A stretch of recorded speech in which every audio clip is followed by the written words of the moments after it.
नमस्कार। शाम के अखबारों की चर्चा चाय के साथ है और आज 15 सितंबर है, सोमवार है। खबरें हैं, कुछ नई खबरों के साथ भी है, कुछ राजनीतिक। एक इंदौर में बड़ा कार्यक्रम प्रहलाद पटेल द्वारा एक किताब का विमोचन किया गया नर्मदा परिक्रमा को लेकर। आयोजन राजनीतिक नहीं था, गैर राजनीतिक बताया गया था, फिर भी राजनीति हो गई। शहर के बड़े प्रोमिनेंट लोग उसमें पहुँचे थे, जगह थी नहीं, पर निश्चित रूप से एक अच्छी किताब का इंदौर में कार्यक्रम हुआ है और उसमें नर्मदा के बारे में बहुत सारी बातें जो उन्होंने लिखी हैं वो पढ़ने योग्य हैं। तो उस पर हम सबसे आखिरी में बात करेंगे। शेखर जी शुरू करें? पहले हम खबरों से शुरू करते हैं और आज मैं दोपहर की खबरों से शुरू कर रहा हूँ। सबसे पहले दोपहर की खबरों में आज पहले पेज की खबरों से शुरू कर रहा हूँ मैं आपको हमेशा, क्योंकि ये खबरें आपको थोड़ा लेट पढ़ने को मिलेगी, पर मिलेगी ज़रूर, कहीं ना कहीं आपको मिलेगी पढ़ने के लिए, बड़े अखबारों में भी। एक तो 27 अगस्त के बाद से अमेरिका ने कोई भी ऑर्डर, हिंदुस्तान की धरती पर कोई भी ऑर्डर नहीं आया टैरिफ लगने के बाद। 50% टैरिफ के बाद में ऑर्डर नहीं आने से 27 अगस्त के बाद में 10 करोड़ लोगों के पास रोजगार का बहुत बड़ा संकट खड़ा हो गया है।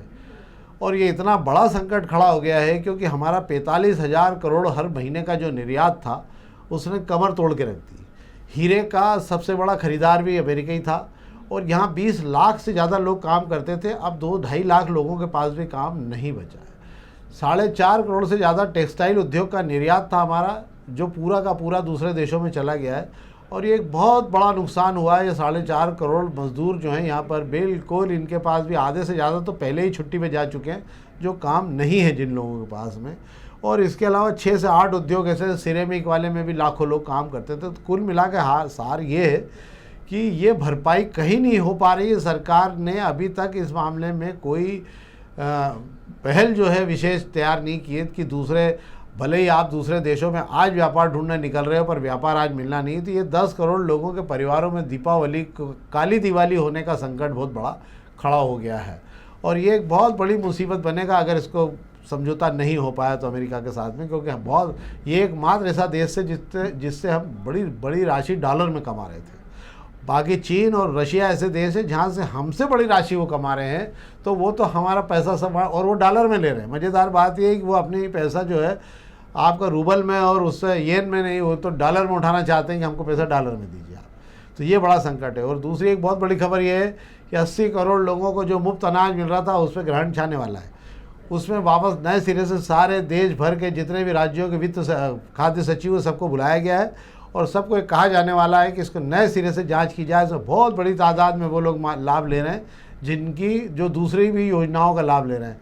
यानी अब जो दूसरी योजना का किसी भी एक सरकारी लाभ ले रहा होगा तो उसको ये योजना का लाभ मिलने में नया संकट होगा। पर अभी जांच शुरू हुई है इसकी और धीरे धीरे इसमें वैसे भी हर महीने, मतलब जो अनाज की योजना उस पर हर महीने 10 लाख 15 लाख कम लोग करते जा रहे हैं।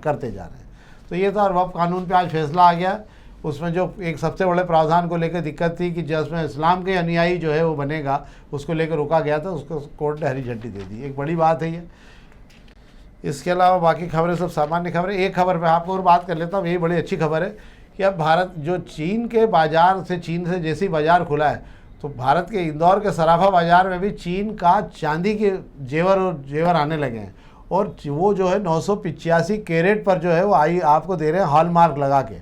925 कैरेट पे आपको गोल्ड के नाम पर ऐसे गहने बिकने लगे हैं, उस पर हॉलमार्क लगा हुआ है। गारंटी दी जा रही है उसके अंदर कि सोने का पानी नहीं उतरेगा और ये सारा बाज़ार में आने लगा है। ये 6 चांदी के पर सोने के नाम पे बेचे जा रहे हैं, कंगन वगैरह आएंगे। तो ये थी महत्वपूर्ण खबर जो मैंने आपको बताई। और इसके बाद में हम बात करते हैं अग्निबाण की खबरों की। मैं आपको आज इसलिए बता देता हूँ कि बाकी खबरों की जानकारी हो जाएगी। अग्निबाण की खबरों की बात कर लेते हैं। अग्निबाण में कुछ खबरें अच्छी जिसपे हम बात करना चाहें। एक तो ये है, ये सभी अखबारों में हालांकि पर ये अच्छी खबर है कि एक बार फिर मालवा निमाड़ जो है टेक्सटाइल के रूप में अपनी पहचान बनाने जा रहा है। 2158 एकड़ ज़मीन पे एक बड़ा औद्योगिक महाकुंभ बनने वाला है विकास का। और मालवा जो है बहुत बड़ा जो है 1300 एकड़ ज़मीन है जहाँ पर जो है बड़े बड़े उद्योग टेक्सटाइल के आ रहे हैं। और अगर ये सब आ जाते हैं तो मैं मान के चलता हूँ कि एक बार फिर आपको मिलों की चहल पहल, कपड़ों का व्यापार और सब आना और जाना सब दिखने लगेगा। ये एक बहुत बड़ी बात होगी और ये मुख्यमंत्री के प्रयास को बधाई दी जानी चाहिए कि लंबे समय से इसका प्रयास चल रहा था। और प्रधानमंत्री मित्रा के नाम से गार्डन जो बन रहा है, ये 17 तारीख को उनके जन्मदिन पर इसका शुभारंभ और शिलान्यास किया जाना है, उसको लेकर सारी कंपनियां आ चुकी हैं। क्या शेखर जी? जी बिल्कुल आप सही कह रहे हैं कि धार के नज़दीक जो एक छोटा सा गांव है, भैंसला गांव हैगा, वो जो जनजाति समाज का गांव कहा जाता है, उस गांव पर जो है पीएम मित्र पार्क आ रहा हैगा। देश भर में 7 पीएम मित्र पार्क बनाए जाने हैं, जिसकी पहली शुरुआत प्रधानमंत्री नरेंद्र मोदी अपने जन्मदिन पर जो है धार से करने जा रहे हैं। उसके लिए वे इंदौर आकर धार जाएंगे। इसको लेकर सत्ता और संगठन, सरकार में बैठे लोग और संगठन के लोग जो है इंदौर में जमावट शुरू हो गई। 2 दिन से जो है इंदौर में पूरी सरकार और संगठन से जुड़े लोग मौजूद थे। वहाँ की जो तैयारियां हैं उसको लेकर जायजा लिया। संभागीय बैठक जो है इंदौर, चूँकि इंदौर संभाग के हिस्से में आता है धार, तो दीनदयाल दफ्तर पर उसको लेकर बैठक हुई। तैयारी बैठकों को लेकर इंदौर से भी हज़ारों कार्यकर्ताओं को जो है धार जाने के लिए कहा गया हैगा। चूँकि प्रधानमंत्री पहले इंदौर आएंगे, इंदौर एयरपोर्ट पर उतरने का, हालांकि वे बाहर नहीं आएंगे, पर एयरपोर्ट के अंदर रनवे पर प्रधानमंत्री से मिलने के लिए भाजपा कार्यकर्ताओं को एक बार फिर मौका मिलेगा। आते समय भी उनसे मिलेंगे और जाते समय भी उनसे मिलेंगे। ये बात अलग है कि आते समय जो लोग वहाँ पर रनवे पर खड़े होने का जिन्हें मौका मिलेगा, जाते समय वे बदल जाएंगे। भारतीय जनता पार्टी ऐसा सबको मौका देती है। तो ये एक जो बड़ी मित्र पार्क की जो शुरुआत होने जा रही है, ये मध्य प्रदेश की एक नई तस्वीर लेकर निकलेगी।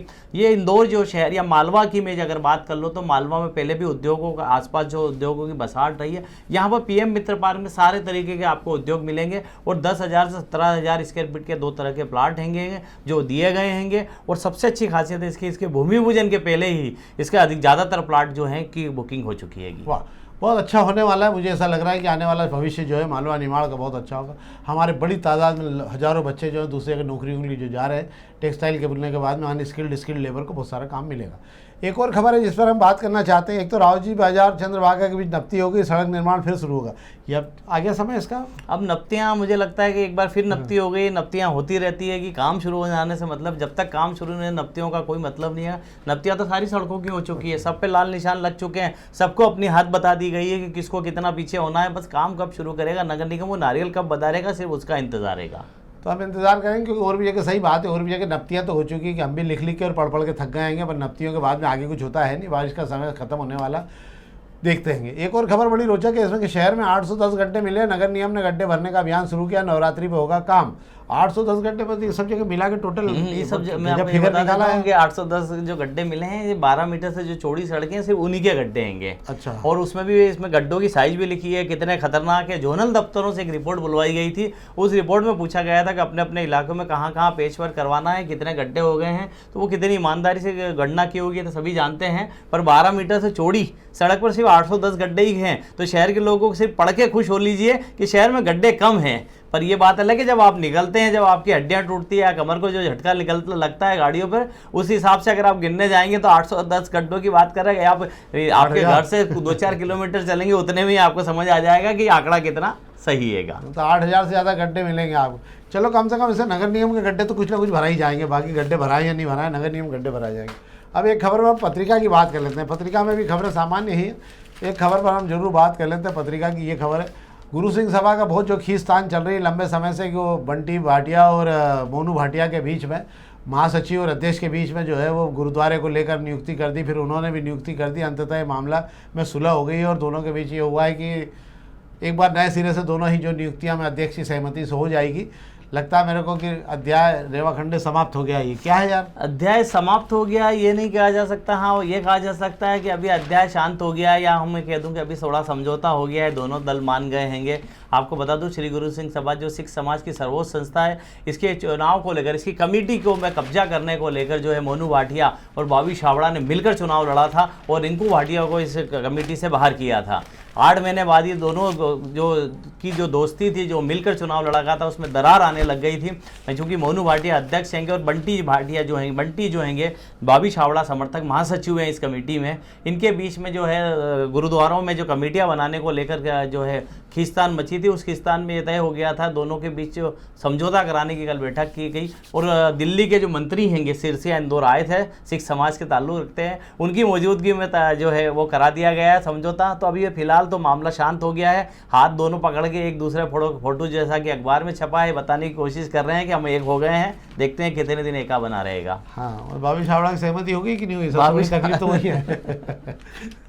अब हम प्रभातकरण खबर की बात कर लें। प्रभातकरण में एक खबर बहुत बड़ी है और निश्चित रूप से बहुत जगह पर ये प्रॉब्लम है कि तमाम सरकारी भूमि का उपयोग बस वाले भरपल्ले कर रहे हैं। ये जितनी गाड़ियां बाहर से चलती हैं, इनकी लोडिंग अनलोडिंग का काम जो है सब जगह सरकारी ज़मीनों पे हो रहा है। और चूंकि केंद्र सरकार की बहुत सारी ज़मीन है जहाँ पे लोडिंग अनलोडिंग का काम हो रहा है, तो अब रोके कौन, क्योंकि केंद्र सरकार की ज़मीन है, केंद्र सरकार की ज़मीनों को बोलने वाला नहीं है। और उसी के चलते जो है CPWD की ज़मीन और भी तमाम जगह जो है ढेरों वाहन खड़े मिल रहे हैं। क्या शेखर जी? बिल्कुल सही है। एक कहावत है कि सैया वह कोतवाल तो बड्डर खाएगा। बस वालों, प्राइवेट बस वालों के मामले में भी यही हो रहा है कि रेसिडेंसी एरिया में CPWD, केंद्रीय जो है CPWD जो होता है, उसकी जो ज़मीन पड़ी हुई है, उस ज़मीन पर जो है प्राइवेट बस वाले अपनी बसों की पार्किंग कर रहे हैं। और इनकी तो आप देखिए, इनकी दादागिरी आप देख लीजिए कि वहाँ पर वे दीवार बना दी गई थी, CPWD वालों ने, कोई अंदर दाखिल ना हो, तो इन्होंने नगर निगम को बुला के वो दीवार तोड़वा ली और बसें अंदर गुजरना चालू कर दी। CPWD वालों ने पहले तो जो है जो अपनी ज़मीन है, ज़मीन की जहाँ से शुरू होती वहाँ बोर्ड लगाए थे कि हमारी ज़मीन है, इसके अंदर किसी भी तरीके कि आप दाखिल ना हो या गाड़ियाँ खड़ी ना करें। उससे बात नहीं बनी, तो अब जहाँ अंदर जहाँ जगह मिल रही है वहाँ पर भी बोर्ड लगाए जा रहे हैं। बस वालों का कहना है कि ये बस यहाँ पे हमें बस पार्किंग करने के लिए कलेक्टर साहब ने कहा था, इसलिए हम बस यहाँ पार्क कर रहे हैं, और हमें कोई परेशानी होती है तो सीधा हम SDM को बुला लेते हैं। पिछली बार CPWD वालों ने हमें रोकने की कोशिश की थी, बस SDM साहब आए थे, उन्होंने समझा दिया था कि बसें यहीं पार्क होगी। अब केंद्र सरकार और ये राज्य सरकार का मामला हैगा, कितना सुलझता है, पर इस बीच में बस वालों की तो बल्ले बल्ले है, आराम से पार्किंग कर रहे हैं, वैसे लोडिंग अपलोडिंग सब कर रहे हैं। हाँ, उनका पैसा भी बच रहा है, उनको कहाँ धरे सामान, तो मुझे लगता है थोड़े दिनों गोडाउन भी बन जाए तो कोई आश्चर्य की बात नहीं होगी। ये तो थी अखबारी खबरें जिस पर हमने आपसे बात की। अब हम आपके आखिरी में जो है, कल यहाँ प्रहलाद पटेल जी का भव्य एक आयोजन हुआ था, परिक्रमा के नाम से उन्होंने पत्रिका निकाली है ना, और नर्मदा की परिक्रमा को लेकर पत्रिका निकाली है। उनके शब्द बहुत अच्छे थे। कुछ उन्होंने कहा था कि मैं नर्मदा को बेचना नहीं, बचाना चाहता हूँ। और निश्चित रूप से इन दिनों नर्मदा को बेचने का काम जो चल रहा है, ये बड़ा दुखद भी है। आपको आश्चर्य होगा कि जिस तरीके से अवैध खनन इस नदी के अंदर चल रहा है, ये आने वाली पीढ़ियों को जो है बहुत नुकसान पहुंचाएगी। और भयानक खनन के लिए ही सारे झगड़े यहाँ पर चल रहे हैं नर्मदा के अंदर। कई राजनेता इसमें शामिल रहे हैं, पर इस पुस्तक में जो लिखा गया है वो उन्होंने पूरी परिक्रमा की, और मुझे समझता था 4 बार कर चुके हैं, 2 बार वो परिक्रमा कर चुके हैं। ये पहले नेता हैं जो 2 बार कर चुके हैं। दूसरे क्रम पे आते हैं दिग्विजय सिंह, जो भी पिछले दिनों जो है पूरी परिक्रमा नर्मदा की करके आए थे। उसके बाद कांग्रेस की सरकार बनी थी। हालांकि ये कहा गया था कि ये आयोजन गैर राजनीतिक है, पर धीरे धीरे राजनीतिक होता ही चला गया। और ये आयोजन जो है, क्योंकि अगर ये गैर राजनीतिक था तो फिर दिग्विजय सिंह को क्यों नहीं बुलाया गया, क्योंकि वो भी नर्मदा परिक्रमा कर चुके थे। ये सवाल वहाँ उठ रहे थे। पर ठीक है, एक अच्छा आयोजन हुआ है। कल संघ के प्रमुख आए हुए थे, मोहन भागवत जी, उन्होंने बहुत कुछ कहा है। क्या शेखर जी? जी बिल्कुल, आप सही कह रहे हैं। नर्मदा परिक्रमा काफ़ी लोग करते हैं, संत करते हैं, आम लोग करते हैं, पर जब सियासी लोग नर्मदा परिक्रमा करते हैं तो उस परिक्रमा उनकी तभी पूरी होती है जब उस परिक्रमा का कुछ जो है हल निकले, उस परिक्रमा का बोलबाला हो या उसके बारे में चर्चा हो।